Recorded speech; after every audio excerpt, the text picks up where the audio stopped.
네, 안녕하세요. 저는 작년도 서울시 좋은간판 디자인 공모전에서 좋은 성적을 받은 서피스 인테리어 디자인학과 박영민이라고 합니다. 서울시의 도시경관 수준을 향상시키기 위해서 좋은 간판을 만들고 소개하는 공모전입니다. 제가 자주 즐겨 찾는 데티즌이라는 공모전 소개 웹사이트를 통해서 알게 되었습니다. 네, 현재 서울시가 필요한 간판은 무엇인지 파악하기 위해서 서울 이곳저곳에 답사를 다녔는데요.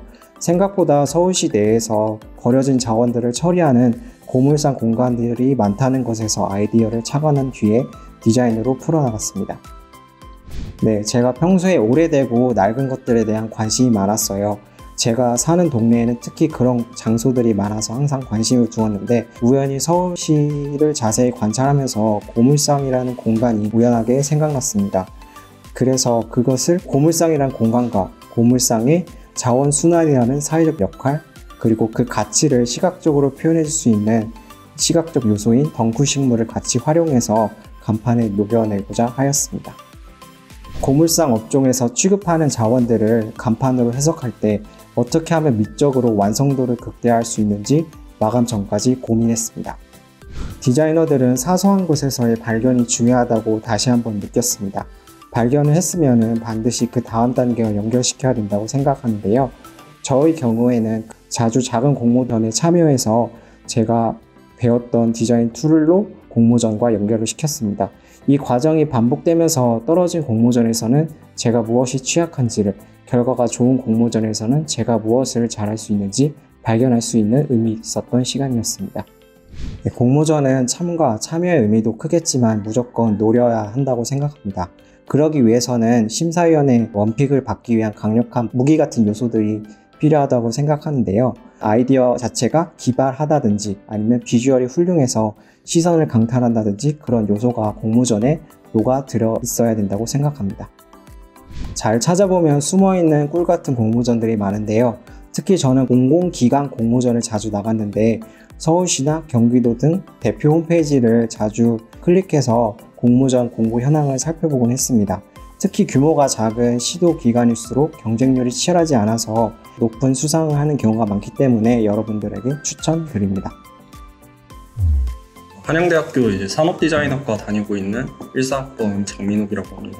LG전자에서 개최했었던 밀레니얼즈라는 산업디자인 부문 수상을 2등 정도 했습니다. 일단 그 기업에서 개최한 공모전이다 보니까 어떤 밀레니얼 세대인 저희 세대를 타겟팅으로 한 제품을 원하는 그런 디자인 공모전이었고요. 거기에서 원했던 거는 원래 LG전자라는 그 브랜드가 보통 30, 40대 혹은 그 위의 세대들한테는 좀 친숙한 브랜드인데 젊은 세대한테는 좀 올드하거나 아니면 마케팅을 되게 못하는 브랜드로 인식이 돼 있기 때문에 좀 젊은 제품을 원하는 그런 공모전이라고 생각을 하시면 될 것 같습니다. 주로 저는 디자인 소리나 아니면은 다른 디자인 사이트를 통해서 공모전들을 좀 알아보는 편인데요. 근데 이거 같은 경우는 필드에 나가 있는 선배가 따로 알려줘서 나가게 됐습니다. 이 LG 공모전 같은 경우는 제가 한 달 정도 늦게 알아가지고 실질적으로 준비하는 기간은 3주 정도 됐었고요. 그 팀원 한 명이랑 같이 했습니다. 아무래도 LG전자 자체가 전자제품을 생산하는 회사이기 때문에 제품 디자인 분야로 참가를 하게 됐고요. 앞서 말했던 것처럼 LG전자라는 브랜드가 30, 40대 세대들에게 이미 좀 축적되어져 있는 브랜드의 이미지 말고 젊은 세대의 사람들한테 새롭게 좀 전달해 줄 수 있는 가치나 이미지에 대해서 만들려고 했고요. 차별점 같은 경우는 심사위원께서 나중에 말씀하시기를 아이디어가 엄청 새롭거나 좋고 이런 거보다는 오히려 저희가 어떤 가치를 정의했고 그걸 어떻게 전달할지에 대해서 좀 잘 보여줘서 좋았다라고 말씀을 해주셔가지고 이 공모전에 제출할 디자인을 통해서 어떤 가치를 전달할지에 대한 정의를 정하는 게 좀 어려웠습니다. 이 공모전 자체가 어떤 특정 주제를 주고 하는 공모전이 아니다 보니까 타겟만 정해서 저희한테 아무거나 자기들한테 제안을 해달라고 하는 그런 방식의 공모전이었어요. 그러다 보니까 아예 열려있는 상태의 공모전이어서 저희가 주제를 정의를 해야 하고 어떤 가치를 전달해야 될지에 대한 것까지 정의를 해야 되는데 그 프로세스가 조금 어려웠었고 그 이후로는 괜찮았던 것 같습니다. 두 가지 정도라고 생각을 하는데요. 첫 번째는 사람들이랑 최대한 많이 얘기를 해보는 거인 것 같습니다. 같은 팀원하고 가장 많이 대화를 하는 거는 당연한 거고, 저희끼리 회의를 하다 보니까 저희 시선에 갇히게 된다고 생각을 하는데, 저와 제 팀원 외에 다른 사람들이랑도 얘기를 해봐야 저희가 정의한 어떤 문제나 가치가 정말로 가치 있는 그런 주제인 건지 확인을 할 수 있다고 생각을 하기 때문에, 두 번째는 이거를 어떻게 사람들한테 전달할지에 대한 그 과정에 대한 정리가 두 번째로 중요하다고 생각을 합니다. 공모전을 엄청 많이 나가거나 그런 건 아니고 그냥 친구들이랑 재밌게 하려고 하는 편이라서 첫 번째는 좀 재밌게 즐겼으면 좋겠고요. 두 번째는 다른 사람들이랑 많이 얘기를 해보면 좋을 것 같습니다. 네, 세프 어워드 공모전은요, 스트릿 아트 어워드 페스티벌의 약자로 한국을 세계 최고의 시각 디자인 국가로 도약하겠다는 의미가 담긴 공모전입니다. 지금까지 총 3회째의 공모전이 이어지고 있는데요. 저는 모두 참여를 해서 1회째에는 장려상, 2회째에는 우수상, 3회째에는 대상을 수상하게 되었습니다. 공모전을 알게 된 건 제가 고등학교 때부터 꾸준하게 디자인에 관심이 많았기 때문에 공모전 사이트를 많이 방문을 했었어요. 그때 우연히 위비티라는 사이트에서 이 공모전을 알게 되었습니다. 3회째에는 1, 2회 때랑 조금 다른 게 있었어요. 요새는 유튜브가 활성화되다 보니까 이 공모전에서도 유튜브 채널을 운영하기 시작을 했는데, 예선전에서는 자신의 캐릭터를 메일로 송부를 해서 본선으로 진출을 하게 되면 캐릭터를 제작한 유튜브 영상을 업로드를 해요.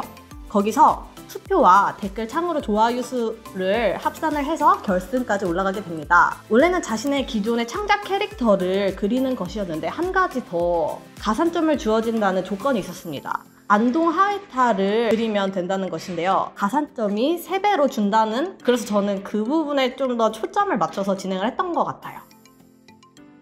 세프라는 대회의 특성상 흔한 디자인은 별로 눈에 띄지 않아 했고요. 좀 더 독특함을 계속 어필을 했었어요, 오리엔테이션에서부터. 그리고 대한민국을 세계 최고의 디자인 국가로서 키워내자고 하는 그런 가치관을 지닌 대회였기 때문에 조금 더 화려하고 눈에 띄고 또 이 세상에 없는 디자인을 만들어내는 것이 중요했었습니다. 화려한 색감을 저는 사용을 했는데, 그 이유는 80명의 작품들 중에서도 가장 눈에 띄게 보이게끔 만들기 위함 이었습니다. 그리고 대회에서 A4 용지 사이즈에 맞춰라, A3에 맞춰라 라고 제시를 하게 되는데, 그 페이지 내에서도 그림을 꽉 차게 그려서 내 그림을 가장 더 돋보이고 크게끔 만들었던 것 같아요.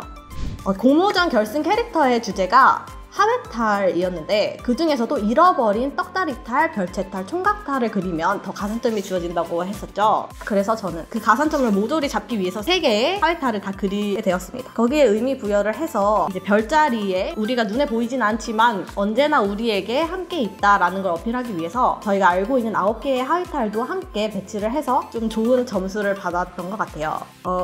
이러한 컨셉은 중요하긴 하지만 이제 시각적으로 보여주는 게 디자이너의 역할이죠.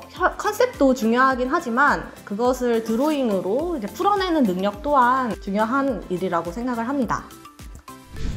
많은 연습과 인내심 그리고 개성을 살리는 일이 가장 어려웠던 것 같습니다.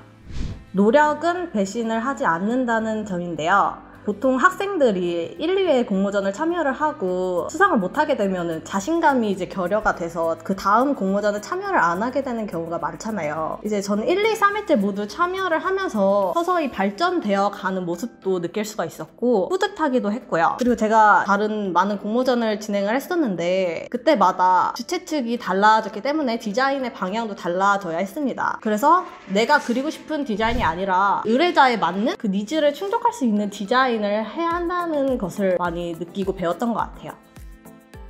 많은 연습과 정보의 수집이 가장 중요하다고 생각을 합니다. 제가 이번에 3회째 대상을 받게 되었던 큰 이유는 1, 2회 때 많은 정보를 수집을 했었기 때문이라고 생각을 해요. 그랬기 때문에 다른 참가자들보다도 이 주최 측의 의도를 정확하게 파악을 할 수가 있었고요. 그리고 인터넷에 떠돌고 있는 흔한 디자인하고는 조금 차별성을 두려고 많이 노력을 했었던 것 같아요.